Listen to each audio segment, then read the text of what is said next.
Hi everyone, welcome to NTR445. I wanted to provide a brief introduction to the course prior to you reviewing any of the modules. So a brief introduction, my name is Tracy Gergich. I will be your instructor for this course. If you haven't had me in the past, I am a senior lecturer here at College of Health Solutions. I'm also the DPD director, so I oversee the dietetics program. My background is mostly food service management, thus I teach a lot of the food service courses that you've taken or potentially have taken here at ASU. This course is your capstone course for the food service series. So you've taken NTR445, 343, which is the management and leadership, and then food service purchasing. Those are basically the introductory courses. This course you're going to be utilizing and synthesizing the information you've learned in those two courses, and we're going to add some management aspects as well.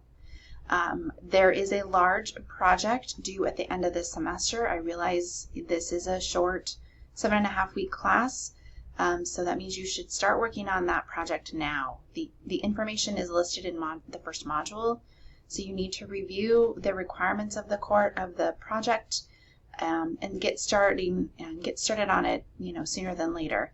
If you have problems or you are having difficulties finding a location to interview and to utilize for this project, please reach out sooner than later so I can assist you and help you with wherever area in the country you might be. This class is set up obviously within different modules each week, but we do a case study each week. Again, it's helping you with more of the problem solving and synthesizing the information you've already learned and are also gathering in this course, and then putting it into action in an actual case study. What would you do in real life? Okay. Each week you have an option to pick between clinical, food service, and a retail focus. You do not have to do all three each week. You pick one option each week and complete the case study for that option. I do encourage you to mix and match, meaning one week maybe you pick clinical, the next week you pick a retail, the following week maybe you pick food service industry where it's more school. It says food service on the screen, but it's a school food service focus. So you're getting at least some exposure to all three of those different types of entities. I don't keep track of which ones you do each week. It's really up to you to do your own due diligence and mix and match.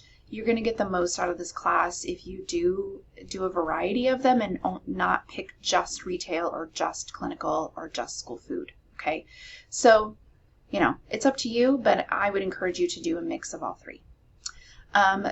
Just a brief reminder to make sure you have your notifications in Canvas set to receive any announcements that I send out or any other information that might be coming to you via Canvas, whether that's just a direct email from me via Canvas Messenger or through announcements. I know you have the opportunity or option to block notifications. Since this is an online course, I discourage you from doing that, as my only way of communicating with you is via announcements and via email. For the exam in this class, we will be using the proctoring exam software called HonorLock. This is the proctoring software that ASU Ed Plus is utilizing. If you have not used HonorLock before, please review the information that's in Module 0. You are responsible for being able to utilize this proctoring software. This is not something that I have oversight on and or teach you guys how to use. You will need to review that information to be prepared for your first exam. We do have a practice opportunity in your syllabus quiz to use HonorLock that's not proctored per se. It's not it doesn't count for proctoring like you would for exam 1 and 2. It's giving you a chance to kind of practice with the software, so make sure you utilize HonorLock for that syllabus quiz to get you a little comfortable with the software if you haven't used it in previous courses. Okay. As I mentioned, this is a capstone course, thus really the expectation is that you're coming in with a higher level of knowledge for food service, understanding how food service operations function, procurement and leadership and management. And now we're going to, add a few things to it that kind of heighten your knowledge, and then you're going to be utilizing and showing your knowledge in your case studies. I do provide rubrics for each case study, so please review those to have an understanding of how they are graded. I will have assistance in grading, meaning I have a teaching assistant who will be assisting me in grading this semester, and we will be utilizing that rubric for all grading purposes, and we will be providing you feedback either embedded in your document that's submitted or within the rubric itself. As you are probably aware, make sure that you're submitting your documents either in a Word format or a PDF. I cannot read pages, so if you submit something in pages, it will be basically marked a 0 until you resubmit something in a readable format.